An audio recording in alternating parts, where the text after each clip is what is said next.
Hello everyone and welcome to our channel. मैं आपका अपना आत्मनिर्भर पत्रकार मज़र। एक तवील मुद्दत के बाद आज की इस मुलाकात में मैं आपको बताऊंगा 3 पॉइंट। पहला तो ये, हम लोग अनबॉक्सिंग करेंगे कल से यानी 8 जून से अनलॉक पीरियड 1 की। और सेकेंड पॉइंट, आपके अपने ज़िले और आपके अपने सिटी का क्या हाल हो सकता है, किन चीज़ों पर अगर गौर ना किया जाए और फ़िलहाल क्या हाल है। तो चलिए शुरू करते हैं आज के इस वीडियो को। तो आज तक यानी कि 7 जून तक लॉकडाउन 5 चल रहा था और आज उसका अख्ताम हो जाएगा और कल से 8 जून से अनलॉक पीरियड 1 का आगाज़ होगा। तो इसीलिए कर्नाटका गवर्नमेंट ने एक रिवाइज्ड प्रोटोकॉल जारी किया है। तो पहले देख लेते हैं कि उस रिवाइज्ड प्रोटोकॉल में क्या क्या नुकात बताए गए हैं। तो जो उसमें पहला जो नुक्ता है वो ये है कि कोई भी इंटर स्टेट ट्रैवलर यानी कि बाहर की रियासतों से कर्नाटका का रुख करेगा, उसे कंपलसरी 14 डेज़ का होम क्वारंटाइन करना पड़ेगा। अगर वो महाराष्ट्र से होता है या सिम्टमेटिक होता है तो उसे 7 डेज़ मैंडेटरी यानी कि इंस्टीट्यूशनल क्वारंटाइन उसे सरकार की निगरानी में करना पड़ेगा।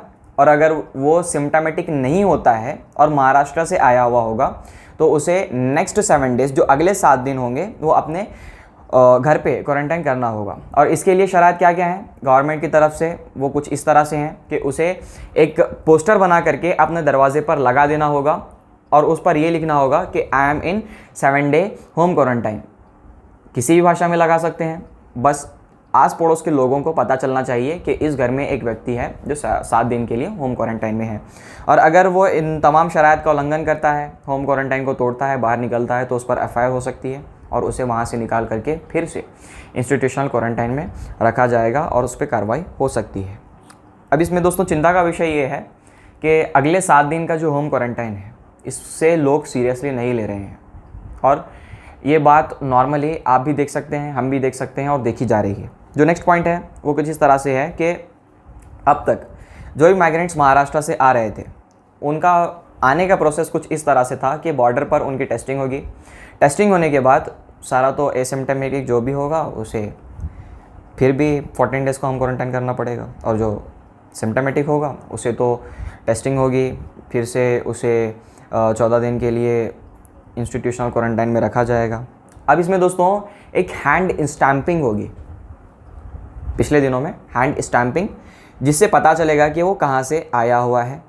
इसके बाद उसे एक इलेक्ट्रॉनिक पास दिया जाएगा जिसे बता करके वो बॉर्डर से क्रॉस हो सकता है। मगर कल से यानी कि अनलॉक पीरियड 1 से वो इलेक्ट्रॉनिक पास का सिस्टम हटा दिया जाएगा। जो भी ट्रैवलर होगा, चाहे वो इंटर स्टेट से हो या इंट्रा स्टेट से हो, अपने ही रियासत में दूसरे डिस्ट्रिक्ट के लिए सफ़र करे या फिर एक रियासत से दूसरी रियासत का रुख करे, उसे किसी भी इलेक्ट्रॉनिक पास की ज़रूरत नहीं पड़ेगी। अब इसमें दोस्तों छूट किसे किसे होगी, तो उसमें किसी की फैमिली डेथ हुई हो, वो किसी दूसरी रियासत से यहाँ पर आया हो तो उसे छूट है।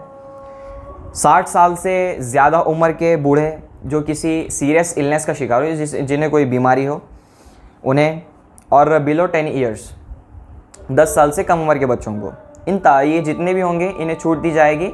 वो लोग क्वारंटाइन नहीं कर सकते, मगर होम क्वारंटाइन उन्हें करना होगा, बस इंस्टीट्यूशनल क्वारंटाइन में उन्हें नहीं रखा जाएगा और इनके हाथ पर कोई भी स्टैंपिंग नहीं होगी। अब जो रिवाइज्ड प्रोटोकॉल दिया गया है उसमें एक अहम नुकात ये मेंशन किया गया है और आपके लिए भी ये अहम इसीलिए हो जाता है क्योंकि आसपास के हालात आप देख सकते हैं जिस तरह से लोग समझ रहे हैं कि कोरोना हमें छोड़ करके चला गया है, मगर ऐसा कुछ नहीं है। आज कर्नाटका में सबसे ज़्यादा केसेस देखे गए हैं। The number of cases is 299 cases हो चुके हैं, जिसमें से आपका डिस्ट्रिक्ट से थोड़ी ही दूरी पर रायचूर में सबसे ज़्यादा 88 केसेस देखे गए हैं और उसके अगले नंबर पर आता है यादगीर, जहाँ पर 44 केसेस देखे जा चुके हैं। तो ये तो हो गया दोस्तों रिवाइज्ड प्रोटोकॉल कल से, यानी कि अनलॉक पीरियड 1 से क्या क्या चीज़ें हमें देखने को मिलेंगी।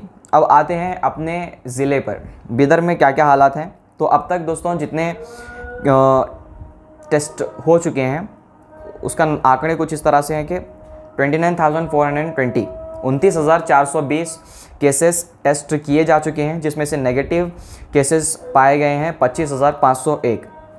इसमें पॉजिटिव केसेस जो अभी रनिंग में कंटिन्यू हैं वो 216 उनका नंबर है, और जो डिस्चार्ज हो चुके हैं वो 97 आपके अपने ज़िले बिदर में, और डेथ यहाँ पर 6 लोगों की हो चुकी है। और आपके अपने तालुक़े में बसवा कल्याण में अब तक पूरे केसेस, सिटी में तो कोई केस देखा नहीं गया है, मगर अभी तक उनका रिज़ल्ट अवेटेड है, रिपोर्ट आई नहीं है, मगर अभी तक जो नंबर है केसेस का वो है 70। जी हाँ दोस्तों, आप ही के तालुक़े से कुल 70 केसेस आए हैं, और इसमें से भी ज़्यादा परसेंटेज अगर देखा जाए तो वो थे बाहर की रियासत से आए हुए लोग, रूरल एरियाज़ में देखे जा सकते हैं। अब इसमें दोस्तों चिंता का विषय जो है, जिस पर गौर करने की ज़रूरत है, वो है रिज़ल्ट्स अवेटेड। ये रिपोर्ट आप बिदर की ऑफिशियल वेबसाइट पर, गवर्नमेंट वेबसाइट पर जाकर देख सकते हैं। उसमें सैटरडे के ये तमाम आंकड़े हैं, उसके हिसाब से जो रिज़ल्ट्स अभी तक अवेटेड हैं उसमें 3703, जी हाँ दोस्तों, ये नंबर्स ऑफ रिज़ल्ट्स अवेटेड हैं। इसमें हो ये रहा है कि जहाँ तक हमारे लिए, हमने आपके लिए जो जानकारी ढूंढ कर निकाली है वो कुछ इस तरह से है कि एक टेस्ट करने में जाहिर सी बात है 1-2 दिन लग जाते हैं, तो ये फिर भी मुमकिन है कि उस पर जल्द अज जल्द कोई कार्रवाई की जाए। मगर दोस्तों यहाँ से 5 से 7 दिन या फिर 1 हफ़्ता गुजर रहा है एक टेस्ट की रिपोर्ट आने के लिए, जो चिंता का विषय है। और लोगों में जिस तरह की लापरवाहियाँ देखी जा रही हैं, सोशल डिस्टेंसिंग की अगर मैं बात करूँ तो मैं आपको इसके बारे में कुछ नहीं बोलूँगा, या आप ख़ुद अपने आस पड़ोस के माहौल में देख सकते हैं। सेकेंड जो चीज़ है वो है, लोग मास्क बिल्कुल भी इस्तेमाल नहीं कर रहे हैं। मतलब वही हालात हैं कि लोग समझ रहे हैं कोरोना चला गया। मतलब दोस्तों कुछ हेल्थ ऑफिशियल्स का तो ये भी कहना है कि कोरोना मुस्तकबिल में, फ्यूचर में कभी नहीं जा सकता है। HIV, एड्स जैसे वायरस की शक्ल में ये भी हमेशा के लिए रह सकता है। दोस्तों ये बहुत ही सीरियस बात है और हमें भी इसे सीरियसली लेना चाहिए। तो आप तमाम से यही निवेदन रहेगा कि अपने और अपने फैमिली मेम्बर्स की आप सेफ्टी के लिए आप ही कुछ कर सकते हैं। तो आप जितने भी प्रिकॉशंस हैं, एहतियाती तदाबीर आप इख्तियार कर सकते हैं, इख्तियार कीजिए। इसी के साथ दोस्तों आज के इस वीडियो में बस इतना ही, मगर हम आप जल्द ही आपके लिए एक एक्सपर्ट की राय लाएंगे, जिसमें हम आपको बताएंगे कि जो चीज़ें हैं करने की, जिसे अपनाने से कुछ फ़ायदा हो सकता है, कोरोना से कुछ राहत मिल सकती है, या फिर पब्लिक में बरती जा रही लापरवाहियाँ दूर की जा सकती हैं। जल्द हम आपके लिए वीडियो ला सकते हैं। और इतनी बड़ी मुद्दत के बाद आपसे मुलाकात की वजह यही है कि हम कोशिश करते हैं कि ज़्यादा से ज़्यादा आपके बीच के इश्यूज़ को उठा कर लाएँ और आपको बताएं कि आपके आसपास क्या चीज़ें हो रही हैं। और ऐसे ही हम आपके लिए इंफॉर्मेटिव वीडियोस लाते रहेंगे। और आप हमारी मेहनत को सिराना चाहते हैं तो आपके पास ऑप्शन है, आप हमारे चैनल को सब्सक्राइब कर सकते हैं। अगर फेसबुक पर देख रहे हैं तो इसे लाइक और शेयर कर सकते हैं। और ऐसे ही हम आपके लिए वीडियोस लाते रहेंगे। और तब तक के लिए आप बने रहिए हमारे चैनल के साथ।